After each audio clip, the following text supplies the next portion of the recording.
Up from Detroit Sports Media.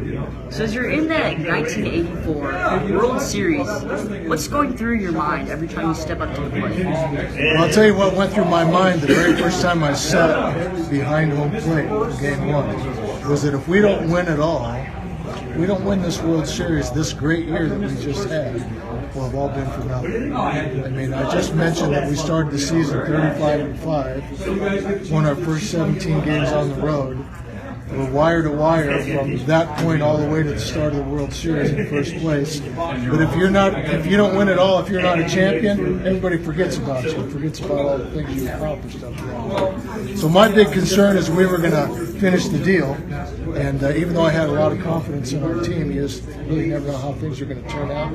But it worked out great, and so it was a great ending to a great year, a great story, and we ended up world champions. So it was perfect. What's it like in that locker room, trying to encourage so many of your other teammates? I'm sure some of them were nervous in that situation.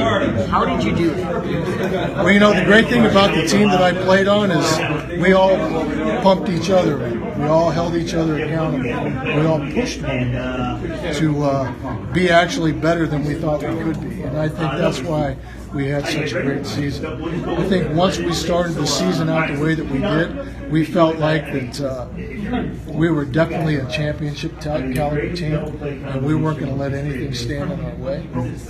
Like I said, whenever any little obstacle popped up in the course of a particular day or a series, you know, somebody always took the opportunity to either get in somebody's face, hold somebody accountable, fire somebody up, motivate somebody. It's just, you know, one of those teams that we did what we had to do, and consequently we ended up being a championship team. So I really think that's one of the ingredients to becoming a championship ball club, is everybody has to be totally involved in the entire year.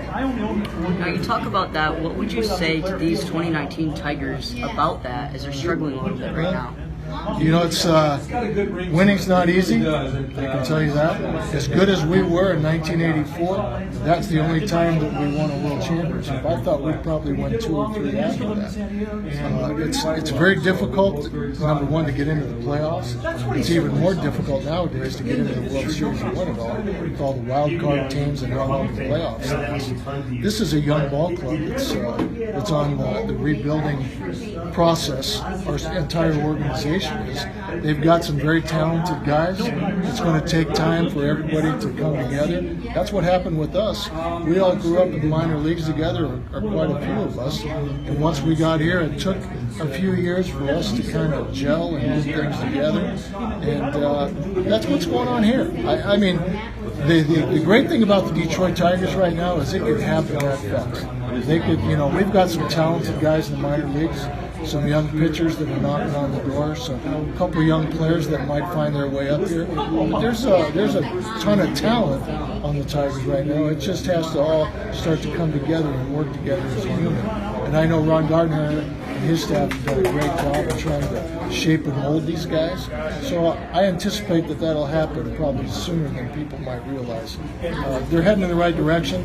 It's very frustrating to go through growing pains when you're in professional sports, but that's basically what the decision this organization has made to do that. But I think they're going to be rewarded for their support in the not too distant future. So I, for one, think it's not that far. I'll be optimistic. All right.